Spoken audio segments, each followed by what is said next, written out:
Olá, querido aluno, querida aluna da EJA, né, de Língua Portuguesa. Seja bem-vindo, então, à nossa aula, em que hoje eu trago um tema polêmico, um tema que tem dividido opiniões nesse ano de 2020. Trago um artigo publicado na Folha de São Paulo, né, um dos jornais de maior prestígio no país. O texto foi publicado no dia 10 de julho de 2020, certo? E o tema é este daqui. Entregadores de aplicativos precisam ter contrato de trabalho? Olha só, pessoal, é importante a gente lembrar que é o seguinte, o artigo de opinião, geralmente ele vai vir com questionamento em forma de um tema em formato de questionamento, né? Então esse aí é um tema, entregadores de aplicativos precisam ter um contrato de trabalho, certo? Esse aí é o tema. Divide opiniões, porque, como nós vamos perceber, esse questionamento ele pode ter duas respostas. Sim, eles precisam. Não, eles não precisam. Nessa nossa aula de hoje, nós vamos ver as principais razões de que Renan Calil, né, esse rapaz aqui, o articulista, ele é procurador do trabalho, doutor em Direito pela USP, pesquisador da rede de estudo e monitoramento da reforma trabalhista. Quais são os argumentos, quais são as ideias que Renan vai trazer para nos apresentar, né? Para nos dizer que sim, eles precisam ter contratos de trabalho. Como eu falei no outro vídeo, o artigo de opinião é sempre um tema muito importante para a comunidade, né? Para a sociedade, um tema de relevância social, né? E aqui, vamos lá. Então, eu tirei essa página aqui, né, do jeito que estava no jornal, lá no site, e isso daqui é o que nós chamamos de tese. Tese. Vamos anotar aqui, ó. Tese. O que é a tese? Vamos lembrar que, como nós vimos, a tese seria essa ideia, a opinião que vai ser defendida ao longo de todo o texto. Então perceba que aqui no jornal, a tese é logo apresentada logo abaixo do título, né? Até como subtítulo. A opinião de Renan, né, Renan Calil, o articulista, é que sim, que eles precisam ter, e a tese dele é a seguinte: flexibilidade de horários não é incompatível com o direito do trabalho.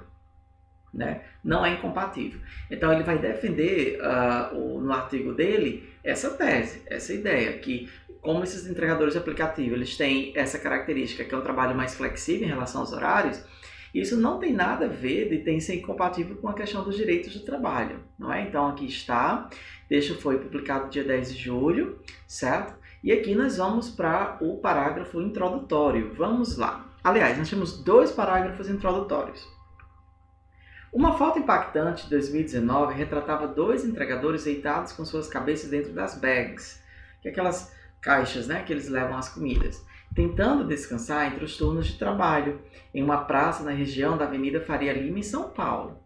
Olha, quando eu digo assim, foto impactante, uma foto impactante de 2019, bom, aqui eu tenho uma opinião. A palavra impactante é opinião, por quê? Porque há quem diga que a foto não é impactante e há quem defenda que a foto é sim impactante. Então isso vai depender do ponto de vista da pessoa. Mas ele traz um fato. Ele traz um fato, né? Que essa foto trouxe... A foto é um fato, né? Esses entregadores descansando, né? Em 2020, no meio da pandemia do coronavírus, trabalhadores relatam o sofrimento de entregar refeições para os outros com a própria barriga vazia. Então ele vai trazer outro fato. A escolha desse fato pode perceber que é justamente para defender esse ponto de vista dele, né? Para dizer que sim, que eles precisam desses direitos trabalhistas, né? Então, o primeiro parágrafo dele, introdutório, tem duas orações, né? A primeira ele faz a ideia trazendo esse fato da foto que impactou, e a segunda informação do mesmo parágrafo dizendo, né, que esses trabalhadores relatam como é difícil, né, esse tipo de trabalho, entregar comida para os outros com a própria barriga vazia. Aí vamos lá. Os aplicativos de entrega, plataformas como Rappi, Uber Eats, iFood e outras, dizem que os trabalhadores desfrutariam de flexibilidade para escolher quando trabalhar e, portanto, seriam autônomos, consequentemente, não teriam direitos trabalhistas. Fato. Aí nós temos outro fato. Essas plataformas defendem que, como eles escolhem quando trabalhar e a que horas trabalhar, né, como trabalhar, Então eles não têm para que esses direitos trabalhistas, é o que essas plataformas defendem. Isso é fato. Então perceba que Renan está trazendo fatos para justificar o posicionamento dele. Vamos ver o que Renan vai dizer agora no desenvolvimento. Aqui está o Renan, foto dele, e aí nós temos: a flexibilidade de horários não é incompatível com o direito do trabalho. Isso aqui vai ser o que mesmo? Tese. Aqui vai ser a opinião dele. No parágrafo acima, aliás, nos parágrafos acima, na introdução, ele apresentou os fatos, né? E aí agora, no começo do texto, ele faz o quê? Apresenta a tese, que é o ponto de vista que vai ser definido ao longo de todo o texto. Ele não vai dizer: existem vários tipos de contratos de trabalho que permitem jornadas diferenciadas. Não faltam instrumentos tecnológicos para acompanhar a carga horária dos trabalhadores. As plataformas já monitoram não só as transparentes em relação a esses dados. Esse termo que está aqui, na verdade, destacado, é um hipertexto. Sempre que você estiver lendo um texto na internet que tiver a partezinha geralmente azul ou um tracinho embaixo, quer dizer que quando você clica lá, ele vai para outra página. Pode perceber que eu estou colocando o mouse aqui em cima e aparece do lado o site, né? Carga horária dos entregadores é um tema, então isso aqui chama de hipertexto. Tudo bem? É uma informação extra dentro de um texto que a gente precisa compreender. Então, aqui ele vai apresentar, né, que não falta recurso para monitorar essa jornada, essa carga horária. Então, isso não é justificativa. Essa é a opinião do Renan. E ele vai dizer mais ainda: a flexibilidade só é benéfica quando a dependência econômica do trabalho é pequena. É outra opinião dele. Ou seja, a flexibilidade ela só é boa quando você depende pouco daquele trabalho, quando ela não é a sua fonte principal de renda. Se para sobreviver é preciso passar o dia todo fazendo entregas, a liberdade se resume a escolher quando começar uma longa jornada de trabalho. Olha aí como ele argumenta, né, a tese dele. Pesquisa sobre as condições de trabalho dos entregadores, como a realizada pela Rede de Estudos de Monitoramento da Reforma Trabalhista, REMIT, apontam que a maioria trabalha pelo menos 9 horas diárias em 7 dias da semana. A maioria trabalha 9 horas diárias. Então, ele traz esse outro tema para dizer que esse pessoal trabalha muito. 7 dias da semana, 9 horas. 9 horas é mais do que o tempo, a jornada diária de trabalho, né, pela CLT. Ou seja, para muitos é uma atividade como tantas outras, que é ainda mais agravada pelo cansaço físico e pela exposição aos riscos do trânsito nas grandes cidades. Né? Veja aí os argumentos do Renan. Ele vai dizer: a liberdade dos entregadores é restrita, a liberdade é pequena, não só porque trabalham muitas horas em condições precárias. Diversos aspectos do trabalho são determinados unilateralmente pelos aplicativos, como o valor da remuneração dos trabalhadores, as regras para entrar e permanecer na plataforma, necessidade de aceitar o trabalho para continuar recebendo pedidos, o modo pelo qual as entregas devem ser feitas e as decisões sobre os bloqueios e desligamentos dos entregadores. Tudo isso é coordenado pelos algoritmos, instruções automatizadas cujo conteúdo é estabelecido pelas plataformas. Né? Esse é o diferencial desse mercado, controlar o trabalho via algoritmo. E aí ele continua, né? Essa é a única coisa diferente. Controla o trabalho não com aquele chefe, né? Mas agora são plataformas, né? São algoritmos, né? São sistemas que monitoram tudo isso, né? Então vamos lá. O contrato de trabalho, aqui outro hiperlink, né? Hipertexto, foi criado para reconhecer a desigualdade econômica entre empregado e empregador.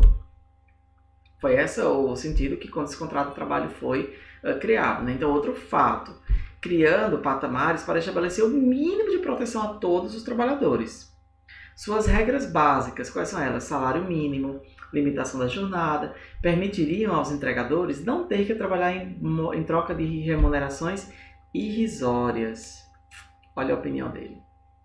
São muito baixas essas remunerações, né? Ou por jornadas extenuantes para garantir a sua subsistência. Né? Ele continua: o direito do trabalho pode ser aprimorado. Outra opinião: é preciso criar regras de transparência da precificação, preço, né, da remuneração da distribuição do trabalho, a opinião que ele apresenta. Além disso, estabelecer procedimentos justos antes da punição de entregadores, bem como regular o uso de dados pertencentes aos trabalhadores. Olha aí, né, eles já defenderam que eles precisam sim, são pessoas que precisam de ter contrato de trabalho, né? Agora, vamos ver o final, né? A conclusão dele. Afastar a proteção jurídica, proteção da CLT, sob o argumento de uma liberdade que é, na melhor das hipóteses, reduzida à escolha de quando trabalhar, mas que, na verdade, trabalha-se muito, ignora como as plataformas funcionam. Não devemos aceitar uma versão romanceada da realidade que condena os trabalhadores a um futuro sem dignidade. Olha que opinião interessante aqui que o Renan usa, não é? Não devemos fazer isso daqui. Né? Se a melhor resposta que oferecemos àqueles que trabalham com fome e não têm onde descansar, olha que legal, ele faz a relação com o que ele colocou lá no primeiro parágrafo, né? Você pode escolher o seu horário de trabalho, nós falhamos enquanto sociedade. Veja que a opinião do Renan, que sim, que eles precisam, é bem convincente, né? E você? O que você acha dessa opinião? Nos comentários aqui da atividade, você pode colocar uma opinião, algum argumento que ele apresentou nesse texto que você acha importante, a sua opinião sobre a opinião dele, né, do Renan também, você pode colocar o que você acha. Contanto que não seja só a tese, que você tente argumentar um pouquinho. Tudo bem? Espero ler comentários muito bons, beleza? Até a próxima opinião. Tchau!